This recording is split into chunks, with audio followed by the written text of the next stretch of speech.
ladies and gentlemen, put your hands together for this energetic next speaker, Angel O'Brien. Thank you. Greetings, are you feeling colourful? You're about to. I want to share with you about how exciting and powerful I have found this exciting process that I met wonderful Jane, and she said, well, let's write your book. So the excitement part of this is having her here in front of me so I can say thank you. God bless you. I was born dyslexic. My mother told me I was stupid and ugly, and I thought, well, why am I stupid and ugly? Then they found out 10 years later that I was dyslexic, and of course you can't add up, you can't spell, you can't use machinery. So I therefore had to go in another direction, and I became artistic and creative. So being artistic and creative, I just couldn't do all the other things, which didn't bother me. I thought that was boring as batshit.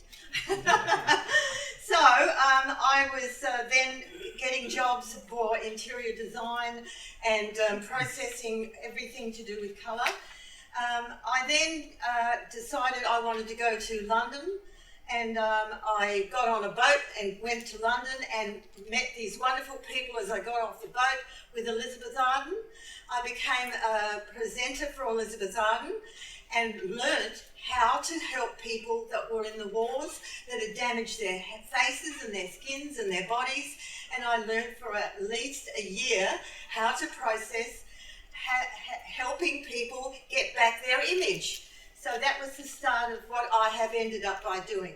But in the wonderful time I spent in London for 2 years, I then became interested in becoming an interior designer. And I trained for a whole year on interior design and how it worked. Came back and was working with hospitals, jails, childcare centres, aged care facilities, and also a lot of wonderful people that were working with aged care societies. And I found that I was so passionate about knowing what they were going through that I thought I've got to find some way of being able to support people with this information. Anyway, using girly artistic creative areas that I was trained in London as an interior designer, I thought, well, that sounds pretty good to me. But then I joined the Colour Society. And in joining the Colour Society, anybody part of the Colour Society? No.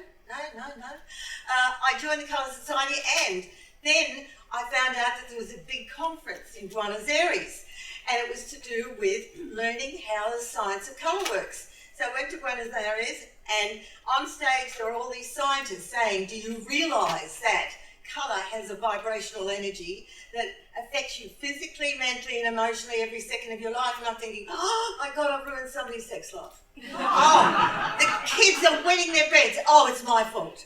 Because I was putting all the wrong colours because it was just girly, artistic, creative. So I thought, well, I've got to now become a lecturer and a presenter so that I can then show people how this vibrational energy, of course, works. And of course, these scientists are saying, do you realise that everything on this planet vibrates?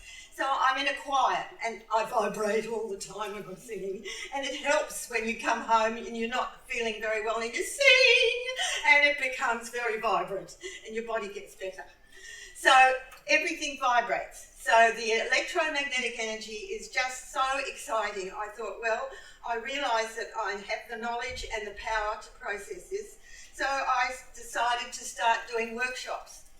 So I do workshops once a month so that people come to the process of understanding how you can sleep in, work in, look at, and especially, bless you, especially you should always sleep in pale blue sheets. Did you know that?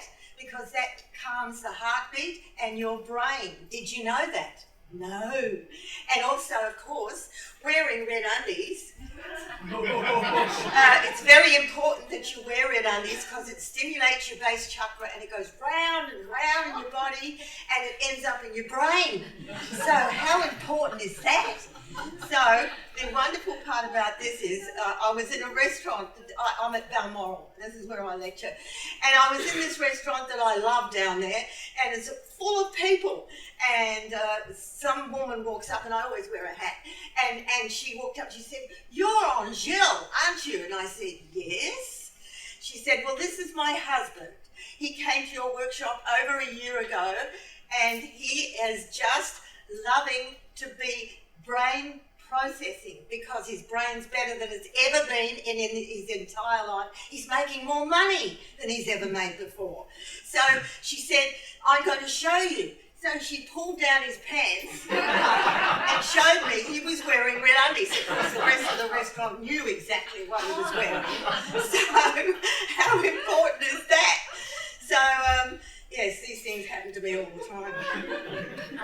In fact, the other day when I was in the hospital, I was doing a job in the city, and I fell down one of the stairs and smashed my knee, unfortunately. So I was in the hospital for a while, and the doctors used to come in and say, "Why are you wearing red undies?" And then I told them, and they said, "Really? That will help us have a lot more energy for what we do?" And I said, "Yes." So the next day they came in and pulled their pants down and showed me their red undies.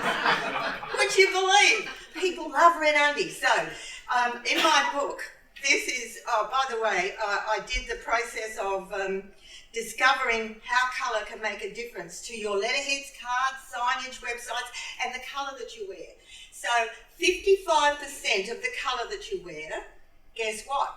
That sends a message of who you are, and only 7% content of what you say. So how important is that? Now, that colour that you're wearing on your scarf, darling, that says I'm a powerful pussycat. Black, white and grey have no electromagnetic energy, so it's best if you don't wear black. That says I'm trying to control you. And grey says I'm not emotionally involved with anybody, and white says it's that you're pure. How about that for a moment? Would anybody like to know what their colour they're wearing says? I'd love to know what that says. That's pale aqua. Yeah, it's a blue. Yes, blue, it's gold. Yeah, it's pale. Well, gold. If you use gold, it says I'm expensive, and silver says that I'm not expensive. And pale blue says I'm calm, cool, and collected. Oh, right, lovely. Hello. Cool. Yes, Yeah, isn't that amazing? yeah. Yes.